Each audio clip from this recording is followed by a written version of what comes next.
उपवास और प्रार्थना के दिन हम सब अपने अपने घरों में, अपने अपने स्थानों में, जहाँ पर भी परमेश्वर ने हमें रखा है, वहाँ पर रहते हुए हम प्रभु की महिमा करने का अवसर दिया। इसके लिए धन्यवाद। आज का दिन 9 मई 2020, इस दिन में हम परमेश्वर का धन्यवाद ही कर सकते हैं, क्योंकि वचन में लिखा है उसकी करुणा, उसकी दया हर सुबह नई होती जाती है। उसने हमें जीवितों की पृथ्वी के ऊपर रखा, ये उसकी महाकरुणा का फल है। वचन में और गीत गाने से पहले आए हम अपनी आंखों को बंद करें और एक छोटी सी प्रार्थना करें। हमारे स्वर्गीय पिता, हम आपका धन्यवाद करते हैं आज के ये सुंदर समय के लिए जो आपने हमारे जीवन में दिया, कि प्रभु जी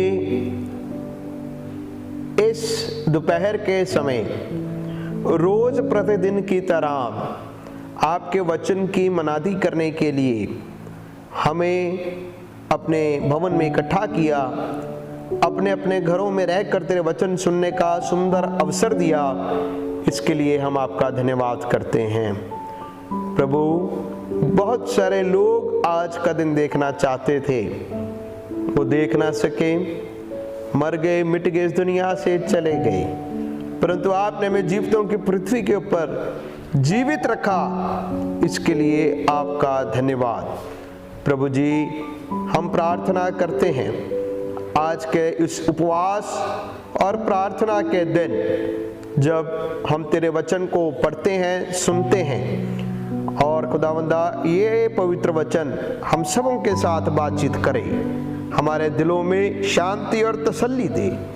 तेरा वचन सच्चा है, दो धारी तलवार से अधिक तीखा है, गूदे गूदे को गांठ गांठ को छिदने वाला वचन एक एक को स्पर्श करने पाए।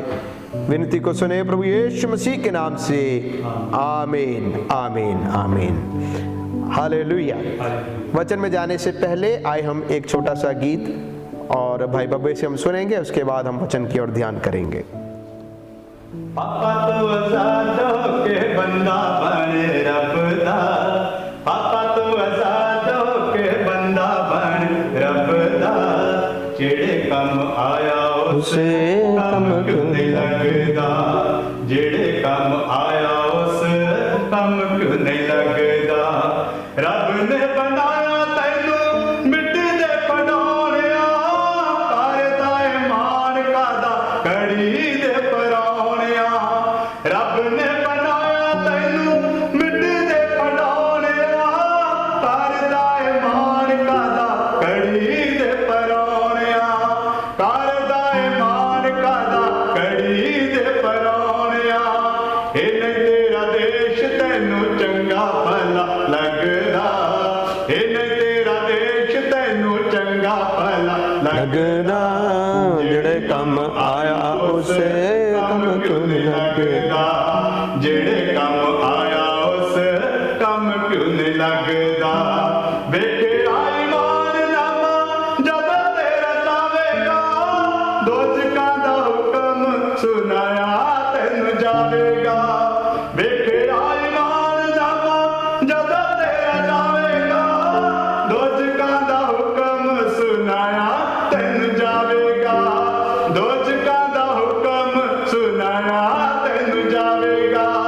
पता लगू उदो जदो लंबू लगू अगदा, पता लगू उदो जदो लंबू लगू अगदा, जेड़े कम आया उस कम क्यों नहीं लगदा, जेड़े कम आया उस कम क्यों नहीं लगदा। आया सी मसीहा प्यारा तेरे ही बचाउण नूं, आप होया दुखी तेरी बिगड़ी बनाउण नूं। आया सी मसीहा प्यारा तेरे ही बचाउण नूं, आप होया दुखी तेरी बिगड़ी बनाउण नूं, आप होया दुखी तेरी बिगड़ी बनाउण नूं। सुन के आवाज क्यों नहीं ओदे वल भजदा, सुन के आवाज नहीं ओदे वल भजदा, जेड़े कम आया उस कम क्यों नहीं लगदा, जेड़े कम आया उसे कम क्यों नहीं लगदा। पापा तो आजाद होके बंदा पापा तो आजाद हो के बंदा बन रब दा जेड़े कम आया उस कम क्यों नहीं लगदा जेड़े कम आया उस कम क्यों नहीं लगदा।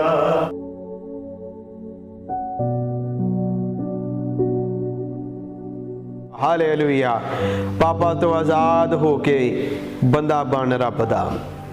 आज हम पवित्र वचन से सुनने जा रहे हैं।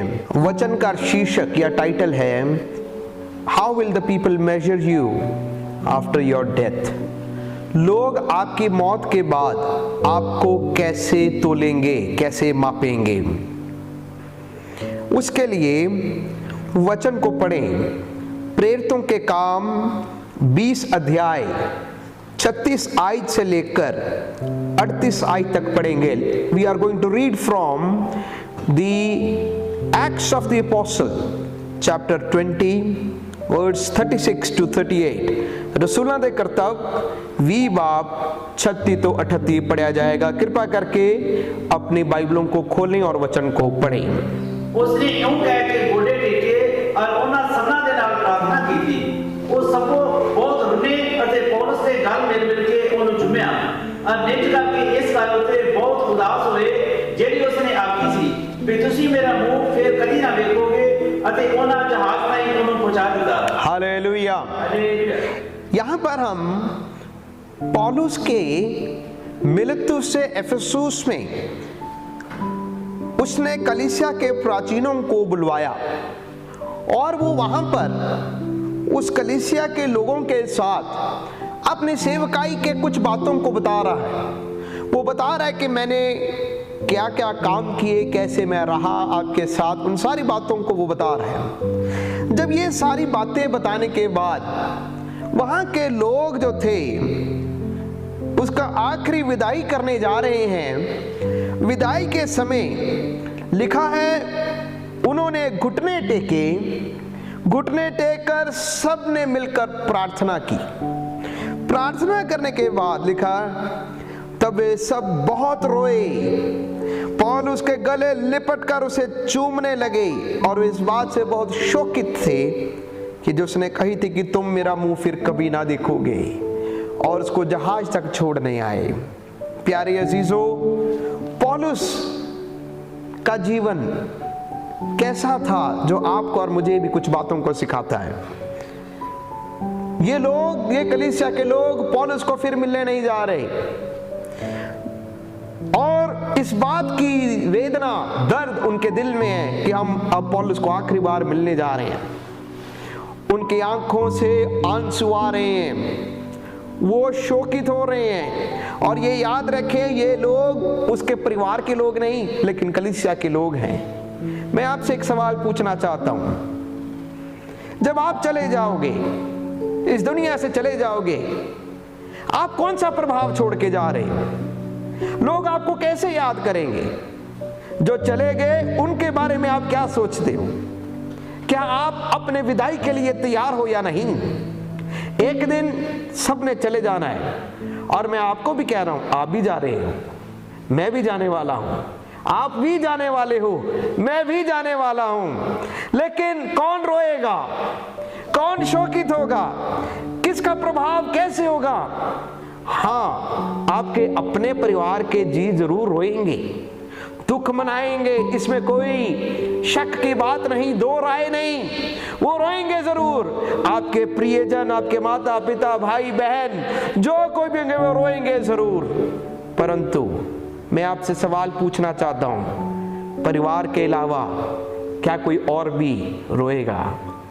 क्या कोई और भी दुख मनाएगा? क्या कोई और भी आपको याद करेगा? आपका प्रभाव कैसा है? यीशु मसीह बहुत जल्दी आने वाला है। दो तरीके, यीशु मसीह बहुत जल्दी आने वाला है। वो धर्मियों को जिंदा उठा के लेके जाएगा। एक, जिंदा उठाए जाएंगे। अगर उसकी आमद में देरी हुई तो आप और मैं, हम सब मिट्टी में चले जाएंगे। इसके बारे में भी, ये भी एक बड़ा कौड़ा सच है। जब हम कब्रिस्तान में जाते हैं, किसी को दफनाने के लिए जाते हैं, अक्सर लोग, कुछ लोग वहां पे रोते हैं। क्यों रोते हैं पता है? अक्सर लोग उस कब्रिस्तान में अपने जो प्रियजन जिसको गाड़ दिया वहां पर उनको याद करके रोते हैं। हाय मेरी माँ को मैंने यहाँ पे दफनाया था, हाय मेरे पिता मेरे यहीं पर दफनाए गए थे, उन्हें अपने प्रियों की याद आती है। लेकिन मैं पूछूं, आज आप किसी के जनाजे पर गए, कल कोई आपके जनाजे पर भी आएगा। आप अपना प्रभाव कैसा डाल के जा रहे हैं? इस दुनिया में लोग अलग अलग प्रकार का प्रभाव डालते हैं। प्रभाव डालने के लिए, इन्फ्लुएंस डालने के लिए कुछ अजीब अजीब तरीके भी लोग अपनाते हैं कि अपनी छवि बनानी है, अपना नाम बनाना है, उसकी अलग अलग छवि बनाते हैं। जैसे कि कहा जाता है 1966 में 1966 में गिनीज बुक ऑफ रिकॉर्ड्स में एक बंदे का नाम लिखा हुआ बड़ा मशहूर हो गया। उस बंदे का नाम किस बात से मशहूर था पता है? वो मशहूर इस बात से था कि वो कांच के टुकड़े और लोहे को ग्राइंड करके उसको वो खाता था। वो ग्राइंड करता था लोहे को, छोटा बिल्कुल छोटा छोटा दाना बना के, शीशे को भी बिल्कुल चूर चूर करके उसको वो खाता था। उसका रिकॉर्ड था कि उसने जीते जी 1966 में 10 साइकिलों को उसने खाया और पता नहीं कितने उसने जो झालरें होती हैं शीशे की उसको खाया। ये उसका रिकॉर्ड था। मैं सोचता हूं जब वो स्वर्ग में न्याय सिंहासन के सामने खड़ा होगा, परमेश्वर उसको पूछेगा, भाई तू बता तूने क्या किए? वो कहेगा मैंने 10 साइकिल खाए। वो कहेगा मैंने इतने शीशे खाए। लोग शायद उसको इन बातों से याद करेंगे। लेकिन मैं आपसे पूछूं, आपको लोग किस बात से याद करेंगे? आपने कौन सा काम किया जिसको आप अपने साथ लेके जाओगे? एक मसीही होते हुए परमेश्वर ने आपको और मुझे चुना। आपको लोग किस तकड़ी से तोलते हैं, किस तकड़ी से आपको और मुझे तोलेंगे, इस बात को याद रखें। प्यारे अजीजों, पौलुस का जीवन 3 बातों से हम देख सकते हैं कि हम कैसे एक व्यक्ति को तोल सकते हैं। जब मैं कुछ देर पहले, कुछ 8-9 साल पहले मैं एक जगह पर वचन को सुन रहा था। एक वचन को सुनते समय एक पासवान ने एक बड़ी अच्छी बात कही, उस बात ने मेरे दिल को छू लिया। उन्होंने कहा, रोज आप ऐसा जियो जैसे आज के दिन आपका आखिरी दिन है। आज आप ऐसे जियो जैसे आज आपका आखिरी दिन है, कल नहीं मिलोगे। तो फिर आप कैसे जियोगे? Live as if today is your last day. How are you going to live for today? प्यारे ये जीवन बहुत छोटा है, इस जीवन की ओर थोड़ा ध्यान दें। पौलुस ने अपने पूरे 20 अध्याय, अगर आप ध्यान से देखें 17 आयत से लेकर 38 आयत, लोग रो रहे हैं, पौलुस को देखकर रो रहे हैं, पौलुस को गले लगा के लिपट लिपट कर उसको चूम रहे, उसको रो रहे, उसको विदाई दे रहे। पौलुस, हम आज के बाद आपको मिल नहीं पाएंगे। वो कौन सी बातें थी जो पौलुस की लोगों के दिलों के अंदर एक छवि बना गया, एक इमेज बना गया? 3 बातें। पहली बात 17 आयत से पढ़ेंगे, 17 to 19, प्रेरितों के काम 20 अध्याय 17 से 19, Acts of the Apostles chapter 20 verse 17 to 19। उसने मिलेतुस ਨੂੰ ਅਫਸਸ ਦੀ ਵੱਲ ਸੁਨੇਹਾ ਭੇਜ ਕੇ ਕਲੀਸਿਆ ਦੇ ਬਜ਼ੁਰਗਾਂ ਨੂੰ ਸਦਵਾਇਆ ਅਤੇ ਜਾਂ ਉਹ ਉਸ ਦੇ ਕੋਲ ਆਏ ਤਾਂ ਉਹਨਾਂ ਨੂੰ ਆਖਿਆ, ਤੁਸੀਂ ਜਾਣਦੇ ਹੋ ਜੋ ਮੈਂ ਪਹਿਲੇ ਦਿਨ ਤੋਂ ਜਾਂ ਅਸਿਹਾ ਵਿੱਚ ਆਇਆ ਤਾਂ ਨਿਤ ਤੁਹਾਡੇ ਸਾਹਮਣੇ ਕਿਸ ਤਰ੍ਹਾਂ ਰਿਹਾ ਕਿ ਮੈਂ ਬਹੁਤ ਅਧੀਰਗੀ ਨਾਲ ਹੰਝੂ ਵਹਾ ਕੇ ਉਹਨਾਂ ਪਰਤਾਵਿਆਂ ਵਿੱਚੋਂ ਜੋ ਯਹੂਦੀਆਂ ਦੇ ਘਾਤ ਲਾਉਣ ਤੋਂ ਮੇਰੇ ਉੱਤੇ ਆਣ ਪਏ प्रभु की सेवा करता था। बस हालेलुया। पहली बात, आप कैसे एक इंसान को तोलोगे? By the manners of his life, उसके जीवन के जीने के तरीके से लोग आपको तोलेंगे। लोग आपको कैसे तोलेंगे? आपने किस तरीके से अपना जीवन को गुजारा, उससे लोग आपको तोलेंगे। मेरे प्यारे अजीजों, पौलुस रसूल प्राचीनों को बुलाकर कहता है कि मैं हर समय तुम्हारे साथ किस प्रकार रहा, how I lived among you, कहता है मैं आपके बीच में था और किस प्रकार से रहा, आप सब बातों को जानते हो। कहता है बड़ी दीनता के साथ, हलीमी के साथ, नम्रता के साथ रहा, आंसू बहा बहा कर रहा, और उन परीक्षाओं में जो यहूदियों के षड्यंत्र के कारण मुझ पर आ पड़ी, मैं प्रभु की सेवा करता ही रहा। 3 बातें वो कहता है मैं कैसे रहा हूं, दीनता के साथ, नम्रता के साथ। मेरे प्यारे चीजों, महानता नम्रता के साथ मिलती है। True greatness is received by humility. सच्ची महानता जितना व्यक्ति दीन होता है उससे मिलती है। सच्ची महानता का, दीनता का अर्थ क्या है? What is humility? नम्रता का अर्थ ये नहीं कि मैं कुछ भी नहीं। कुछ लोग ऐसे कहते हैं, मैं कुछ भी नहीं, मैं कुछ भी नहीं।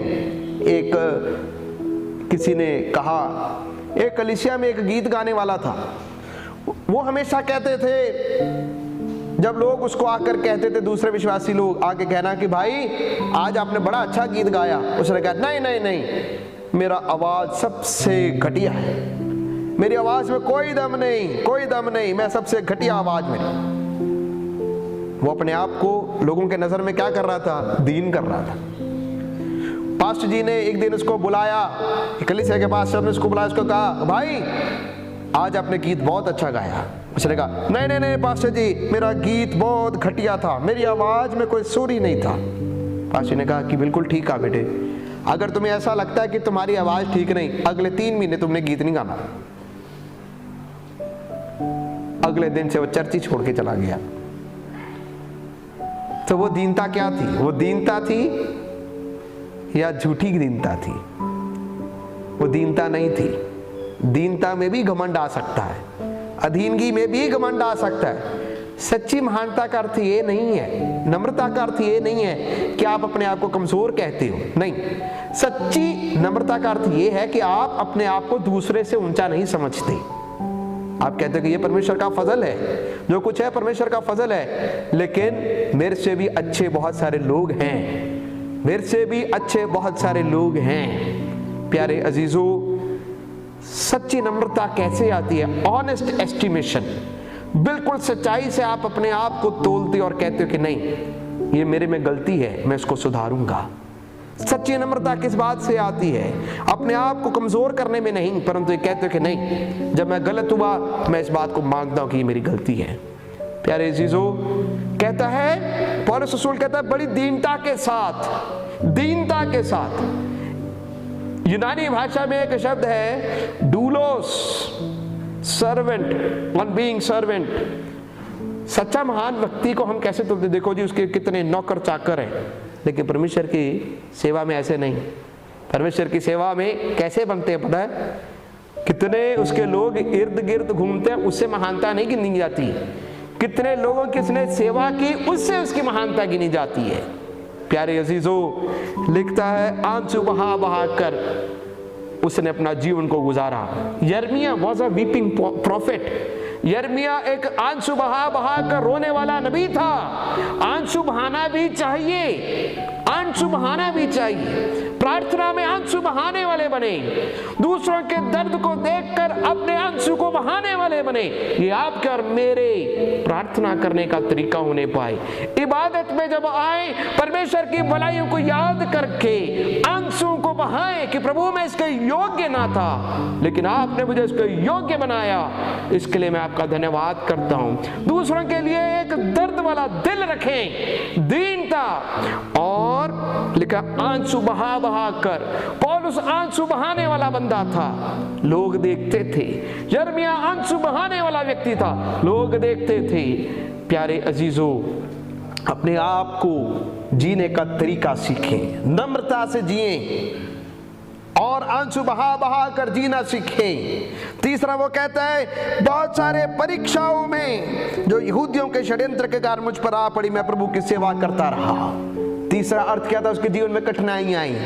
इसका अर्थ क्या है? जीवन का जीने का तरीका नम्रता ही है। हार्ट अटैक भी आएंगे, हार्ट अटैक्स, दिल के दर्द उठेंगे, सताव आएंगे, लेकिन ये सारे चीजों के मध्य में भी आप परमेश्वर की सेवा करना को नहीं छोड़ते। आप लगे रहते हो, प्रभु में डटे रहते हो, प्रभु में बने रहते हो। आंसुओं को बहाते रहते हो, कठिनाइयां आने में भी आप आगे चलते रहते हो, झूठे षड्यंत्र रचने के बावजूद भी, लोग आपके ऊपर थूकने के बावजूद भी आप डटे रहते हो। जीने का तरीके से लोग आपको पहचानेंगे। लोग कहेंगे कि ये भागने वालों में नहीं था, ये सामना करने वालों में था, ये सेवकाई के मसलों में कभी भी उलझ के भागा नहीं, परंतु ये इसने अपनी सेवा पूरी की। पौलुस के बारे में ऐसा ही कहा गया। दूसरी बात, लोग आपको कैसे तोलेंगे। आइए हम पढ़ें 22 से लेकर, प्रेरितों के काम 20 अध्याय 22 से लेकर 25 आयत को पढ़ेंगे। Let us read acts of the apostles chapter 20 22 to 25। और देखो मैं आत्मा ਦਾ ਬਧਾ ਹੋਇਆ ਯਰੂਸ਼ਲਮ ਨੂੰ ਜਾਂਦਾ ਹਾਂ ਅਤੇ ਮੈਂ ਨਹੀਂ ਜਾਣਦਾ ਜੋ ਉੱਥੇ ਮੇਰੇ ਉੱਤੇ ਕੀ ਬੀਤੇਗਾ, ਪਰ ਇਹਨਾਂ ਜਾਣਦਾ ਕਿ ਪਵਿੱਤਰ ਆਤਮਾ ਹਰੇਕ ਨਗਰ ਵਿੱਚ ਮੈਨੂੰ ਇਹ ਕਹਿ ਕੇ ਸਾਖੀ ਦਿੰਦਾ ਹੈ ਜੋ ਬੰਧਨ ਅਤੇ ਵਿਪਤਾ ਦੇ ਲਈ ਤਿਆਰ ਹਨ, परंतु मैं अपने लिए अपनी जान को किसी तरह प्यारी नहीं समझता, ताकि मैं अपनी दौड़ को अते उस टाइम ਨੂੰ पूरी करा ਜਿਹੜੀ मैं परमेश्वर की कृपा की खुशखबरी उत्ते साखी होने ਲਈ प्रभु यीशु तो पाई थी। हालेलुया। लिखा है, देखो मैं आत्मा में बंधा हुआ यरूशलेम को जाता हूं और नहीं जानता कि मुझ पर क्या क्या बीतेगा, लेकिन वो कहता मैं अपने प्राणों को कुछ नहीं समझता, यह कि मैं अपनी दौड़ को, सेवा को पूरी कर सकूं। दूसरी बात, लोग आपको कैसे तोलेंगे। आपके जीवन के संदेश से लोग आपको तोलेंगे, by the message of your life. आपके जीवन का संदेश क्या है। प्यारे अजीजों, पहली बात, जब हमने यीशु मसीह को ग्रहण किया, कैसे ग्रहण किया, जब हमने पश्चाताप किया। जब हमने पश्चाताप किया, एक कन्विक्शन, एक पक्के आश्वासन के साथ तौबा किया कि नहीं, यही सच्चाई है, यही राह है, यही राह, यही सच्चाई, यही जीवन है। आप अपना जीवन उस पक्के ईमान और विश्वास के साथ जी रहे हो कि जिस रास्ते को मैंने चुना है यही सही रास्ता है। Not by your opinions but by your convictions. किसी के बातों में नहीं, परंतु पक्के आश्वासन के साथ अपने जीवन के संदेश को आप देते हो। प्यारे अजीजों, लिखा है, पौलुस रसूल कहता है, मुझे नहीं पता मेरे साथ क्या कुछ बीतेगा, परंतु मैं अपने प्राण को कुछ नहीं समझता कि मैं उसे प्रिय जानूं, यह कि मैं अपनी दौड़ को और सेवा को पूरी करूं जो मैंने परमेश्वर के अनुग्रह के सुसमाचार पर गवाही देने के लिए प्रभु यीशु मसीह से पाई है। प्यारे अजीजों, परमेश्वर ने आपको और मुझे चुना इस युग के लिए। हर एक युग में परमेश्वर ने अपने लोगों को चुना है और उस युग में चुने हुए लोगों ने बड़े बड़े कामों को किया है, लेकिन परमेश्वर ने आपको भी अपने युग में, अपने गली में, अपने मोहल्ले में, अपने गांव में, अपने शहर में चुना है। किसके लिए चुना?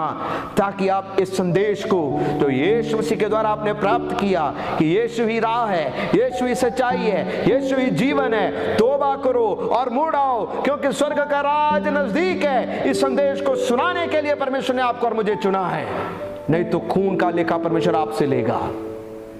वो लोगों का खून का लेखा परमेश्वर आपसे लेगा जो नरक में जा रहे हैं। प्यारे अजीजों, ये जीवन का संदेश है।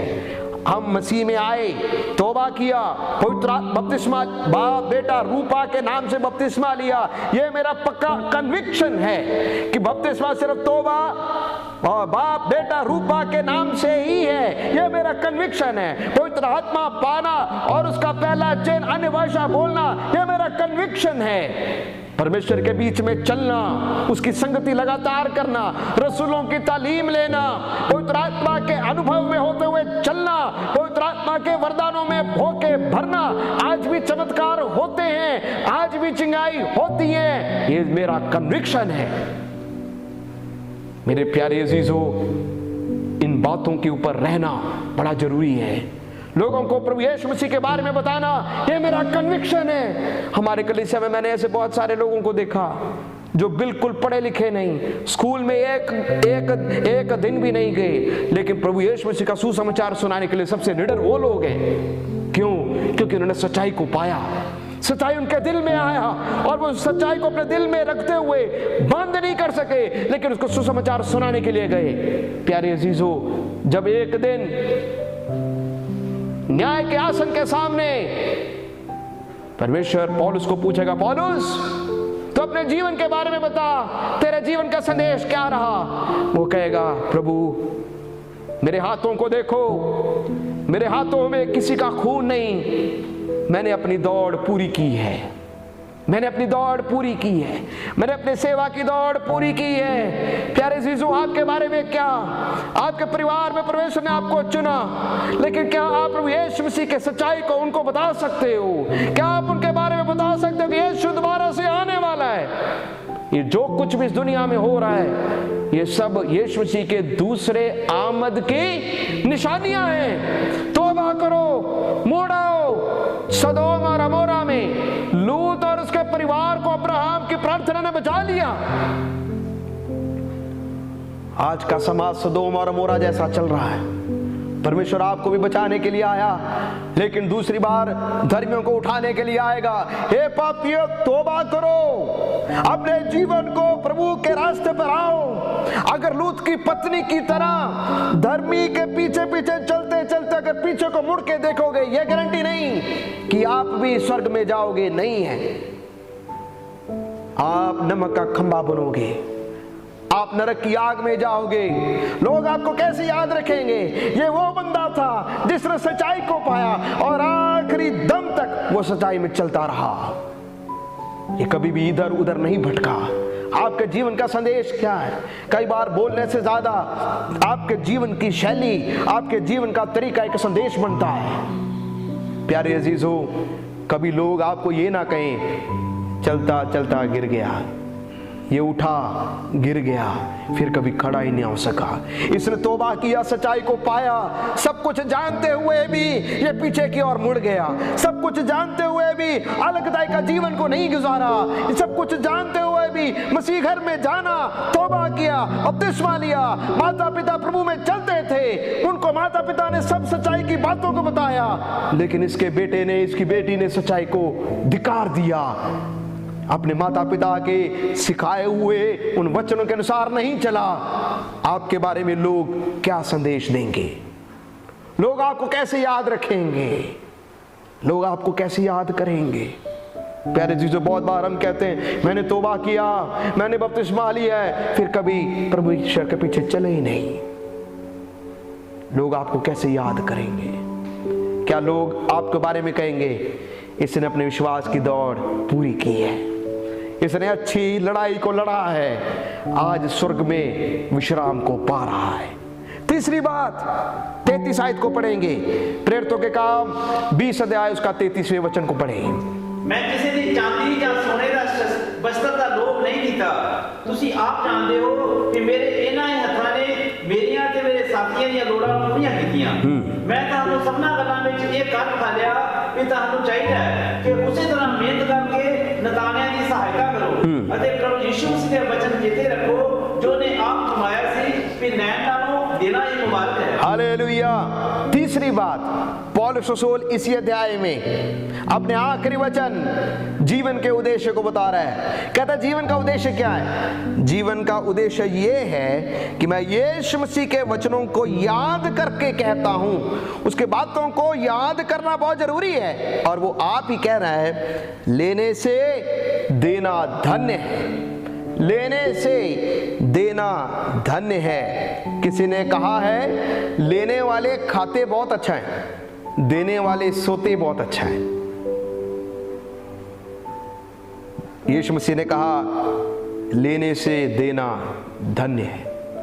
जो आपने खर्च कर लिया वो चला गया, जो आपने जमा कर लिया आज या कल जब चले जाओगे वो किसी और का हो जाएगा, पर जो आपने किसी के लिए दिया वो सदा आपका ही रहेगा, वो सदा आपका रहेगा। कुरनेलियस दानी था। जब कुरनेलियस दान करता था, प्रार्थना करता था, परमेश्वर के वचन में लिखा परमेश्वर ने एक दूत को भेजकर कहा उसको कहो कि तेरे दान और प्रार्थनाएं कबूल किए गए हैं। तेरे दान और प्रार्थनाएं प्रभु के सन्मुख कबूल किए गए हैं। प्यारे अजीजों, पौलुस रसूल लेने से देना अधिक जानता था। क्यों पता है?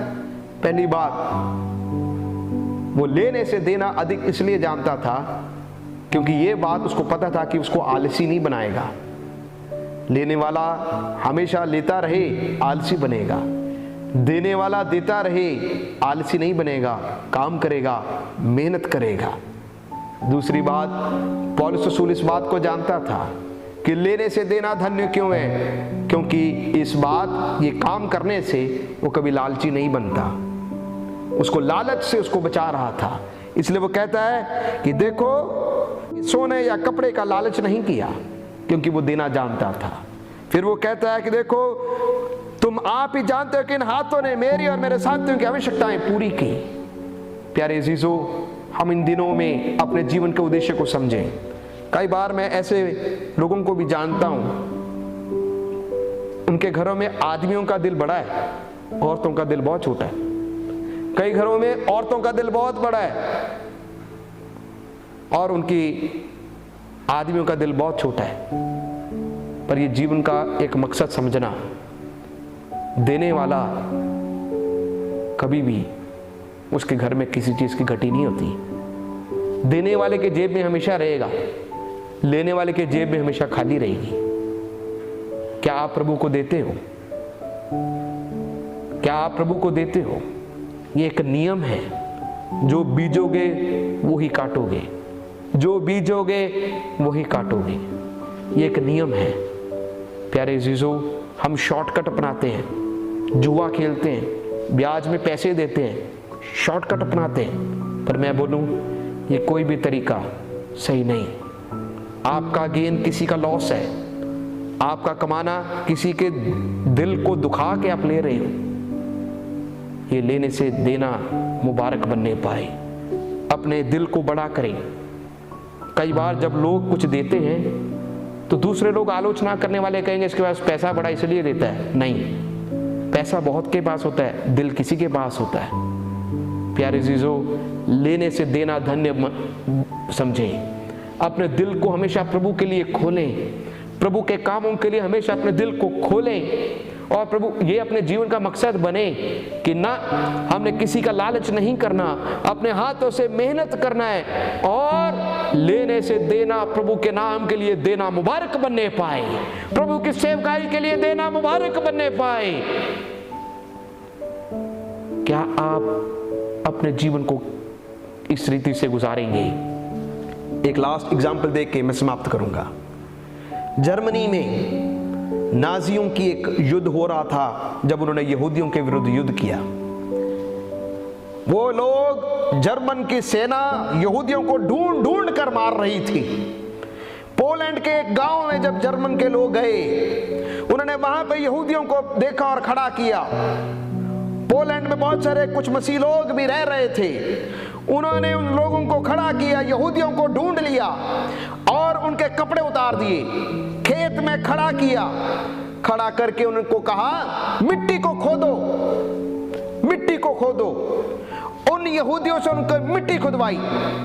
वो मिट्टी खुदवाने का अर्थ था उनकी कब्र को खुदवा रहे थे। उन्होंने उनकी कब्र खुदवा दी और उनको बोला, इस मिट्टी जहां पर खोदी है, कब्र के पास खड़े हो जाओ। और उन सारे बंदों के कपड़े उतार दिए। उसमें एक 10 साल का एक बेटा भी था, उसके भी कपड़े उतार दिए और उसको वहां पे खड़ा कर दिया। सब के सब एक लाइन पर खड़े हैं। पीछे से जर्मन के फौजियों ने गोलियां चलानी शुरू कर दी, एक एक करके सबको मार रहे थे। ये जो 10 साल का लड़का, यहूदी लड़का जो वहां पर खड़ा था, उसने देखा मेरे आसपास के भाई, माता पिता सब मर रहे हैं और उस कब्र के अंदर गिरते जा रहे हैं। ये बच्चा भी, इस लड़के के ऊपर खून के छींटे गिरे। ये डर गया और डर के मारे ये भी उस कब्र में गिर गया, पर मरा नहीं, क्योंकि इसको गोली नहीं थी लगी। मरा नहीं, इसको गोली नहीं थी लगी। बाकी सब जितने थे सबके ऊपर गोलियां लगी, वो मर के उस कब्र के अंदर चले गए। ये लड़का भी उन लाशों के ऊपर गिर गया। जर्मन के फौजियों ने इस कब्र के ऊपर मिट्टी डाल दी। जब मिट्टी डाली, ये लड़का जो नीचे था कुछ बोला नहीं, चुप, डरा हुआ, कान सुन थे। इसके शरीर के ऊपर मिट्टी गिर रही थी और इसके शरीर के ऊपर इसके माता पिता, भाई बहन, जितने दोस्त थे, उन सबके खून उसके ऊपर था। जब उन्होंने मिट्टी डाली, परमेश्वर का रहम ऐसा था, जब इसके ऊपर मिट्टी डाल रहे थे तो इसके चेहरे के ऊपर एक छोटा सा सुराख था, जहां से वो सांस ले सकता था, उतना रास्ता इसको मिल गया। ये सांस ले रहा था और हवा क्रॉस करने की जगह उस कब्र के अंदर थी। रात हो गई। काफी घंटों के बाद ये बेटा उठा और उस मिट्टी में से धीरे धीरे करके बाहर आ गया। जब बाहर आया, उसका शरीर पूरा मिट्टी से भरा और चेहरे के ऊपर, शरीर के ऊपर खून के निशान। इसने देखा फौजी वहां पर कोई नहीं। एक घर, पड़ोसियों के घर में गया, उसने दरवाजा खड़काया। जैसे दरवाजा खटखटाया, वहां से एक औरत बाहर निकली। उस औरत ने इस लड़के को पहचान लिया। उसने बोला, उस लड़के ने बोला, मेरी मदद करो, मैं जिंदा बच गया हूं। उसने बोला, गेट आउट, बाहर निकल जा, और उसके लिए दरवाजा बंद कर दिया। वो दूसरे घर में गया। उस लड़का नंगा था, खून से भरा पड़ा, मिट्टी से भरा पड़ा, गंदा बना पड़ा। उसने दूसरे दरवाजे को खटखटाया। उसने कहा, प्लीज मेरे लिए दरवाजा खोलो, मैं जिंदा बच गया। उस औरत ने दरवाजा खोला, उसको देख और पहचान लिया कि ये वही लड़का है, पड़ोसी है, यहूदी है। उसने उसके लिए भी दरवाजा बंद कर दिया। उसने बोला कि नहीं आना, बाहर चले जा। तीसरा दरवाजा उसने खटखटाया। उस औरत, एक और औरत जब घर से बाहर निकली, इस छोटे से लड़के ने बोला, मेरे लिए दरवाजा खोलो, मैं यीशु मसीह हूं, मैं यीशु मसीह हूं, आई एम जीसस। उस औरत ने अपना दरवाजा खोला और उसको रिस्क रखते हुए, अपने जान पर खेलते हुए उस बच्चे को अपने घर में रख लिया। वचन में लिखा है, जब तुम मेरे एक छोटे से छोटे चेले को भी अगर एक गिलास पानी भी पिलाते हो, तो मैं उसका भी प्रतिफल आपको दूंगा। आपका दिल कैसा है आज? आपका दिल कैसा है? लोग आपको कैसे याद करेंगे? जो कुछ आपने किया उसको लोग याद करेंगे। आइए हम अपनी आंखों को बंद करें। हालेलुया। आज आप जिंदा हो, ये प्रभु की मेहरबानी है। लेकिन यीशु मसीह की आमद जब आए, हम सब चले जाएंगे। जो धर्मी हैं वो उठाए जाएंगे। अगर यीशु मसीह की आमद में देरी हुई तो हम सब मिट्टी के नीचे चले जाएंगे। कल कोई गया, आज कोई जा रहा है, आने वाले कल में मैं और आप भी जाएंगे। लेकिन लोग आपको कैसे याद करेंगे? कैसे याद करेंगे? पौलुस कहता है, मेरे जीने के तरीके को देखो, मैं कैसे आपके बीच में रहा। मेरे जीने के तरीके को देखो, मेरे संदेश को देखो, मेरे जीवन का संदेश कैसा रहा। मेरे जीवन के मकसद को देखो, मैं लेने से अधिक देना जानने वाला बना। क्या आप प्रभु के लिए जिएंगे? शाबाला रखा दला राबाना माना रुको राबाला रिखा दला राबाना रिबाला रामाना देखा जाला राबाना देखा दलो रुबाला रिखा दला राबाना माना करा। रब ने बनाया तेनू मिट्टी दे खड़ोने कर दाए मान कादा कड़ी दे परोने। रब ने बनाया तेनू मिट्टी दे खड़ोने कर दाए मान कादा कड़ी दे परोने। इनी तेरा देश तेनू चंगा बड़ा लगदा, इनी तेरा देश तेनू चंगा बड़ा लगदा। जेड़े कम आया उसे कम क्यों नहीं लगदा, जेड़े कम आया उसे कम क्यों नहीं लगदा। हमारे स्वर्गीय पिता, हम आपका धन्यवाद करते हैं आज के ये सुंदर समय के लिए जो आपने हमारे जीवन में दिया। पौलुस अपने आखिरी समय में रहते हुए कई बातों को लिखता है। जब लोगों ने देखा इसके जाने का समय आ गया और वो फिर कभी ना देखेंगे, वो रोए। उनको उसकी याद आई, उसके जीने के तरीके की याद आई, उसके जीने के मकसद को याद आया, उसके जीवन के संदेश को याद आया। प्रभु, पौलुस के जीवन से आप हमें भी बहुत कुछ सिखाते हो। प्रभु जी, लेने से देने वाले बन सकें, तेरे नाम के लिए देने वाले बन सकें। तेरे नाम के कामों को बढ़ाने के लिए हमारा दिल हमेशा बड़ा रहे। हमारे जीवन का मकसद तेरी सेवा को पूरा करने वाला बन सके। जो तौबा किया उस सुसमाचार को सुनाने वाले बन सके। कन्विक्शंस के साथ, राय के साथ नहीं, कन्विक्शन, पक्का आश्वासन के साथ सुनाने वाले बन सके। जीने के तरीके को सिखा सके। कैसे मसीह में होकर चलना है, नम्रता के साथ, दीनता के साथ, आंसुओं के साथ, कष्टों के बीच में होते हुए जीना सीख सकें। प्रभु ये वचन सुनने वालों को और तेरे दास को भी तसल्ली, शांति और हिम्मत देने वाला बन सके। सुनने वाले सबों को बड़ी आशीष देना। प्रभु यीशु मसीह तो बहुत जल्दी आने वाला है, हम सबको अपनी आमद के लिए तैयार करो। धन्यवाद, धन्यवाद, धन्यवाद। विनती को सुने प्रभु यीशु मसीह के नाम से, आमीन। हमारे पिता का प्रेम, प्रभु यीशु मसीह का अनुग्रह, पवित्र आत्मा की संगति और सहभागिता कलीसिया के साथ, सारे संत और सेवकों के साथ आज से लेकर सदा तक होती रहे। आमीन, आमीन, आमीन। परमेश्वर आप सबको आशीष दे। कल 12 बजे पास्टर बेबी वर्गीस जी वचन से सेवकाई करेंगे। परमेश्वर आप सबको आशीष दे। God bless you. जय मसीह।